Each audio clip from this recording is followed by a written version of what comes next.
বাস্তব জীবনে যদি মানুষকে কাঁদায় অবশ্যই অভিশাপ পেতে হয়। আমি এই জায়গাটাতে অনেক বেশি ভয় পাই। বাস্তব জীবনে আমি মানুষকে কখনো ইচ্ছাকৃতভাবে আঘাত করি নাই। যদিও বা করি, আমি বুঝি যে আমার কথার দ্বারা কেউ আঘাতপ্রাপ্ত হয়েছে, আমি পরবর্তীতে যে তার কাছে সরি বলতে দ্বিধা বোধ করি না। যেটা আমাদের বাস্তব জীবনের গল্পগুলাই, সেইগুলাই কিন্তু অভিনয়ের মাধ্যমে আমরা ফুটিয়ে তুলি। আমাদের পৃথিবীতে একটা রঙ্গমঞ্চ, এবং এখানে যারা এখানে উপস্থিত আছেন প্রত্যেকের জীবনে অনেক গল্প লুকিয়ে আছে।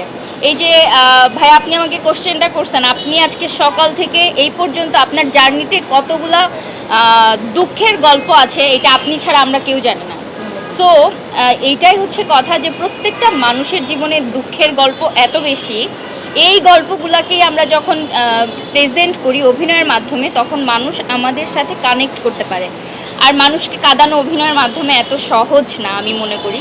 সো কিছু গল্প আছে যেগুলো বাস্তব, সেইগুলো মানুষ রিলেট করলে তখনই কাঁদতে পারে।